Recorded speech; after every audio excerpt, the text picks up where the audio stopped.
नमस्कार, मैं हूं सीपी मिश्रा और आप देख रहे हैं लाइव सिटी बलरामपुर।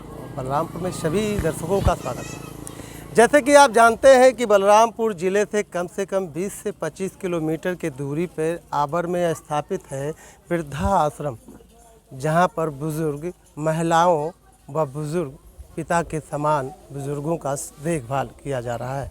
जब यहां आज मैं पहली बार पहुंचा तो यहाँ पर देखा कि बुज़ुर्ग सब इकट्ठा हैं और इनके किसी के पैरों में तेल मालिश हो रही है तो किसी को खाना खिलाने का काम किया जा रहा है। यहाँ के मैनेजर यादव जी से भी बात की गई और यहाँ सेवा प्रदाता पे एक लेडी मिश्रा जी है, उनसे भी बातचीत करेंगे।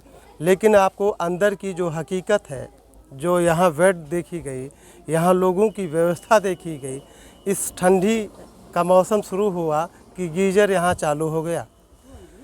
ऐसे बेटे हैं जिनको ये बुज़ुर्ग जन्म तो दिए, उनके पालन पोषण में अपनी सारी ज़िंदगी गंवा चुके, लेकिन 60-70 साल की अवस्था पूर्ण होते ही इनको घर से बहू और बेटों ने घर से बाहर निकाल दिया। तो सोचने वाली बात है। कृपया आप देख रहे हो तो कृपया आप भी सावधान हो जाए, क्योंकि आपके प्रति में कभी ऐसी खबरें ना जाएं कि अपने माँ बाप के खिलाफ़ कभी मत जाइए, क्योंकि जन्मदाता वही भगवान है। क्योंकि जो जन्म देता है सर्वप्रथम भगवान वही है। जो माँ बाप का सेवा नहीं कर पाया वो जीवन में कुछ नहीं कर पाया। तीर्थ ठसात करने से कोई फ़ायदा नहीं मिलता। पहले परिणाम यही मिलता है कि आप अपने माँ बाप बुजुर्गों का सेवा करें, फिर उसके बाद में मानव सेवा ही भगवान सेवा है। हम चलते हैं, मैनेजर से भी बातचीत करते हैं कैसे इन लोगों की देखभाल होती है। मैनेजर साहब, पहले तो आपका बहुत बहुत धन्यवाद हमारे यहाँ। सर्वप्रथम आपका बहुत बहुत धन्यवाद। मैं रमेश कुमार यादव प्रबंधक की पद पर यहाँ पे कार्यरत हूँ। हमारे यहाँ 17 बुजुर्ग रजिस्ट्रेशन हैं, जिनकी सेवा में यहाँ 16 कर्मचारी हैं। ड्यूटी वाइज अपना काम करते हैं सब लोग। जैसे इनको देखभाल के लिए कहाँ के हैं, जिले के हैं कि अदर भी जनपद के हैं? सारे बलरामपुर जिले से हैं, लेकिन अलग अलग जगह से हैं। अलग अलग ग्राम सभा, अलग अलग विकास खंडों से हैं जी। जैसे इनकी इच्छाएं जागृत होती कि आज ये हम खाएंगे। जी। जैसे इन लोगों की कभी कभी इच्छाएं होती हैं कि आज नाश्ते में पकौड़ी कर दिया जाए, तो इन 2-4 लोग की इच्छा के अनुसार मीटिंग करके फिर मेनू में परिवर्तन कर दिया जाता है। मेनू का परिवर्तन कर दिया जाता है।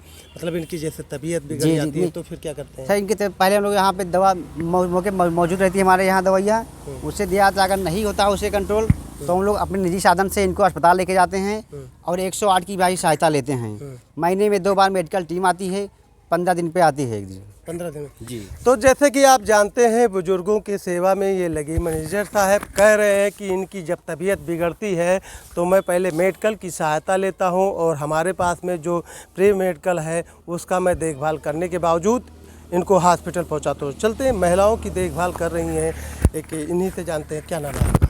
जी, वंदना मिश्रा। वंदना जी, ये बताइए, आप महिलाओं का देखभाल करते हैं, कितनी महिलाएँ आपके अंदर? जी, यहाँ पे 19 महिलाएं हैं। 19 महिलाएँ हैं।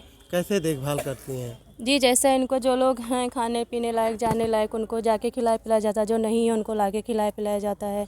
जो लोग अपने बूते अपना मतलब सेवा कर लेती हैं, उनका हो जाता है, नहीं कर पाती तो उनको हम लोग करते हैं। जैसे इनको कभी परिवार का याद आता है तो कैसे उस समय आप लोग क्या सोचते हैं? परिवार कहते तो जाती हैं अपने घर। जाती हैं घर? जी। कैसे पहुंचाती हैं आप लोग या नहीं, स्टाफ ले जाते हैं। स्टाफ ले जाते हैं?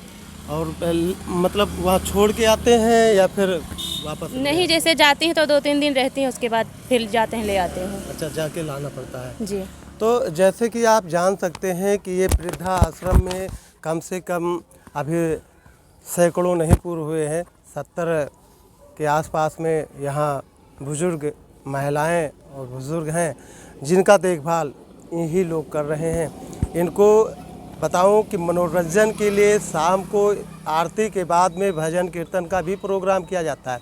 भोजन की मेनू दिखाए जाए, भोजन बैठने का, कक्ष इनका विश्रामालय दिखाया जाए, सोने का, रहने का, खाने पीने की व्यवस्था तो अंदर देखी जाए तो ये साख सुविधा एकदम चाक चौबंद लग रहा है। तो बने रहिए सिटी लाइव बलरामपुर में। मैं हूँ सीपी मिश्रा, बलरामपुर।